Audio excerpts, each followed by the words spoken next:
Welcome to the knowledge source. So in this session we'll discuss about the Israel Palestinian conflict, and in the limelight we'll discuss about the work of Iron Dome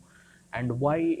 different military experts is saying that India should have also an Iron Dome like of Israel. तो ये iron डोम क्यों news में आया है, क्योंकि last अगर हम देखें 2-3 डेज से जिस तरीके कन्फ्लिक्ट हुई है इसराइल और फ़लस्तीन में, और जहाँ पे हम ये देख रहे हैं कि जो इसराइल और फ़लस्तीन से जो फायर्स हो रहे हैं वो इसराइल को प्रोटेक्ट करने के लिए एक आयरन डोम बनाया गया था। तो इस आयरन डोम के बारे में हम जानेंगे।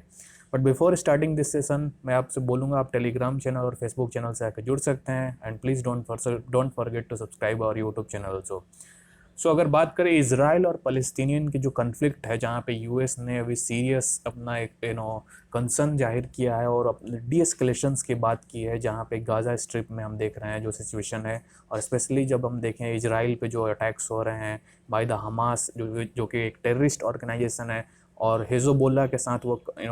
कोलैबोरेशन करके टाइम टू टाइम इसराइल पे ये अटैक करते रहते हैं। अगर बात करूँ ये जो टेंशन जो स्टार्ट हुआ है इसराइल और हमास के बीच में, जहाँ पे हम ये देख रहे हैं कि जो इसराइल और फ़लस्तीनियन कन्फ्लिक्ट है, जहाँ पे कि फ़लस्तीनियन मिलिटेंट्स जो हैं वो फायरिंग रॉकेट्स फायर स्टार्ट कर दिए थे इसराइल पे, और जिसके बाद हम देख रहे हैं कि जो आयरन डोम से जो कि इसराइल के पास है उससे अपने पूरे जो टेरिटोरी को प्रोटेक्ट करने की कोशिश कर रही है। और ये जो टोटल जो फायर्स रॉकेट फायरिंग्स हो रहे हैं वो आपको गाज़ा स्ट्रिप से हो रहे हैं, जो कि एक अभी भी डिस्प्यूटेड एरिया है। Along with Gaza West Bank भी एक ऐसा जो एरिया है जहाँ पे इसराइल और फ़लस्तीन की कन्फ्लिक्ट टाइम टू टाइम होते रहती है। सो इस आयरन डोम्स क्योंकि ये लाइमलाइट में आ गया है, क्योंकि जिस तरीके से ये प्रोटेक्ट करता है पूरे टेरिटोरी के इसराइल की, तो हम इस सेशन में जानने की कोशिश करेंगे कि आयरन डोम कैसे वर्क करता है। बट लेकिन सबसे पहले आपको बता दूं, हमारे देखिए ये जो गाज़ा स्ट्रिप है ये एक डिस्प्यूटेड एरिया है, जहाँ पे हमास और विद कोलैबोरेशन ऑफ हिज़बुल्लाह जो कि एक टेररिस्ट ऑर्गेनाइजेशन है और डिफरेंट कंट्रीज़ के द्वारा इनको टेररिस्ट ऑर्गेनाइजेशन घोषित किया जा चुका है। इसके बाद ये जो अब वेस्ट बैंक जो डिस्प्यूटेड एरिया है, तो ये जो ऐसे डिस्प्यूटेड एरिया है जहाँ पे अभी भी फ़लस्तीन और इसराइल के बीच में इस एरिया के लिए, इस रीजनल एरिया के लिए कन्फ्लिक्ट होते रहते हैं। अगर बात करूँ जो अभी सिचुएशंस है वो जेरूसलम में हो रहा है, और ये जो आपको एरिया दिख रहा है ये तेल अवीव है जो कि इसराइल की कैपिटल है। सो अगर हम देखें यहाँ पे, अगर आपको दिखाना चाहूँ मैं, ये जो टोटल एरिया है इसराइल जो है वो बॉर्डर शेयर करता है जॉर्डन से, सीरिया से, और इसके बाद लेबनान से, और ये हो गया इजिप्ट, और ये सऊदी अरेबिया से नहीं ये बॉर्डर शेयर करता है। ठीक है, तो ये कुछ ऐसे एरियाज़ आपको याद रखना है क्योंकि ये एग्जाम्स में पूछे जा सकते हैं। गोलन हाइट्स भी टाइम टू टाइम ये मेंशन किया जाता है, ये गोलन हाइट्स सीरिया में अवेलेबल है। सो अगर हम देखें आयरन डोम कैसे वर्क करता है, देखिए सबसे पहले एक रडार सिस्टम होता है जो कि एल्टा सिस्टम जो है इसके द्वारा ये इसको बनाया गया है, जो कि इजराइल एयरक्राफ्ट इंडस्ट्री है, और ये डिटेक्ट करता है और आइडेंटिफाई करता है कि इस तरीके का रॉकेट या फिर आर्टिलरी सेल्स जो हैं कहीं से वो इजराइल के टेरिटोरी में इंटर हो रहे हैं। इसके बाद ये फर्स्ट इसका काम होता है। इसके बाद दूसरा काम होता है टारगेट जो डेटा एनालिसिस होता है उसको, उस डेटा को भेजा जाता है बीएमसी, जिसको हम बोलते हैं battle management weapon control system. तो इस बीएमसी का काम होता है उस पूरे डेटा को एनालाइज करना विद इन माइक्रो सेकेंड्स, और जिसके बाद जो है किस तरीके के थ्रेट्स है, कौन से ऐसे एक्सपेक्टेड इम्पैक्ट हो सकते हैं इस थ्रेट से, तो ये कुछ एनालाइज करने के बाद एक लॉन्चर जो होता है जो कि इस पूरे डोम वर्क में इसको इंट्रोड्यूस किया जाता है हर एरियाज़ में, हर रीजनल एरियाज़ में। वो डोम वर्क क्या करता है कि ये जो लॉन्चर जो है वो एक रफाल एडवांस डिफेंस सिस्टम के द्वारा ये विकसित किया गया। ये क्या करता है, एक इंटरसेप्टर मिसाइल सिस्टम को ये लॉन्च करता है, और ये इंटरसेप्टर जो रिसीव जो trajectory after analysing the threats of the trajectory, इसको एनालाइज करने के बाद उसको अप्रोच करता है और एक न्यूट्रल पोजीशन पे, यानी कि उस एरिया पे जहाँ पे कोई भी कोलेटरल डैमेज ना हो, ना कि प्रॉपर्टी को, ना किसी इंसान को नुकसान हो, उस हवा में ही इसको इंटरसेप्ट करके उसको मार गिराता है। तो ये टोटल वर्क करता है आयरन डोम वर्क।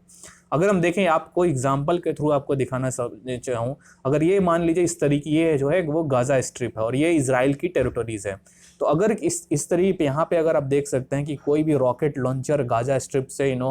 इसराइल टेरिटोरी पे लॉन्च किया जाता है, तो इसमें क्या करेगा, इसके बाद इसराइल रडार सिस्टम जो है वो लोकेट करेगा, जो कि डिफरेंट पोजीशंस पे यहाँ पे ऑलरेडी इंस्टॉल्ड किए जा चुके हैं, क्योंकि थ्रेट्स जो है इसराइल पे बहुत ही ज़्यादा है। सो इसमें जो इजराइल की जो रडार सिस्टम है वो लोकेट करेगा और विद इन इस माइक्रो सेकेंड्स क्या होता है, इजराइल के जो लॉन्चर्स हैं वो अपने आप ही खुद ही वो इनिशिएट हो जाएंगे और ये इनिशिएट करने के बाद विद इन द एयर्स में इसको इंटरसेप्ट करके मार गिराएंगे। तो ये टोटल आयरन डोम वर्क इस तरीके से करता है। लेकिन अभी क्वेश्चन ये उठता है कि क्या इंडिया के पास आयरन डोम ऐसी ज़रूरत है, क्योंकि जिस तरीके के इंडिया और पाकिस्तान अगर कि जिसे देखें हम, जो बायलैटरल रिलेशन है और अभी के टाइम में जो चाइना के साथ इंडिया के रिलेशंस हैं, तो इसमें जो थ्रेट परसेप्शंस है वो कहीं ना कहीं ज़्यादा है as compare to any other countries. तो क्या इस सिचुएशन में क्वेश्चन ये उठता है कि इंडिया के पास जो इजराइल की इस तरीके की आयरन डोम सिस्टम है, क्या इंडिया के पास होनी चाहिए? देखिए, सबसे पहले तो आपको ये देखना है कि इंडिया जो है वो हमेशा से ही खुद से इंडिजिनस अपने डिफरेंट थ्रेट परसेप्शंस को एनालाइज करके अपने तरीके का उसने जो इस तरीके का डिफेंस सिस्टम है उसको डेवलप किया है। इसमें हम देखें अगर, सबसे पहले इंडिया के पास बैलिस्टिक मिसाइल डिफेंस सिस्टम है, इसके बाद पृथ्वी एयर डिफेंस मिसाइल सिस्टम है, advanced air defence missile system है, आकाश एयर डिफेंस। तो हमारे पास देखिए डिफरेंट थ्रेट्स परसेप्शंस को टारगेट करने के लिए, उनको न्यूट्रलाइज करने के लिए हमारे पास डिफरेंट तरीके के वेरिएंट्स अवेलेबल हैं। सो इसको अगर हम देखें, इसके बाद अगर हम देखें, इंडिया जो है इजराइल के साथ अभी के टाइम में कोलैबोरेट कर रहा है medium range Barak missile system को डेवलप करने में। और ये जो डिफेंस मिसाइल सिस्टम है इसको क्या करेगा, एयरबॉर्न थ्रेट्स जो भी आ रहे हैं जैसे कि ballistic missile system, cruise missiles, drones, helicopters या कॉम्बैट जेट्स, तो इस तरीके के थ्रेट्स जो इंडियन टेरिटोरी पे आएंगे उनको ये विद इन एयर में, एयर टू एयर इसको न्यूट्रलाइज कर सकेगा। इस तरीके की कैपेबिलिटीज इजराइल के साथ इंडिया डेवलप कर रहा है। अगर इसके बाद थोड़ा एनालाइज करें हम चीज़ों को, तो देखिए सबसे पहले तो आप ये देखिए कि जो इंडिया की जो करंट एंटी मिसाइल सिस्टम है वो इजराइल के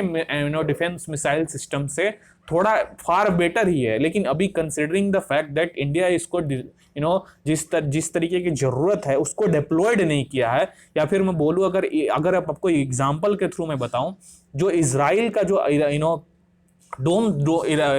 ये डोम सिस्टम है वो टोटली 70 किलोमीटर तक ही इस आयरन डोम की जो कैपेसिटी है। यानी कि अगर आप देखें जो इजराइल के डिफेंस मिसाइल सिस्टम है वो 70 किलोमीटर के रेंज तक ही टोटल इंटरसेप्ट कर सकता है। तो सपोज ये देखिए ये आयरन डोम है और यहाँ से अगर 70 किलोमीटर की जो रेंज है वो इजराइल की वर्क करता है। लेकिन इंडिया की जो कैपेबिलिटीज है वो both ballistic cruise missile system यानी कि डिफरेंट रेंज की मिसाइल सिस्टम्स को वो न्यूट्रलाइज कर सकता है। उसमें अगर हम देखें इंडिया के पास S-400 missile system already India Russia से खरीद रहा है। इसके बाद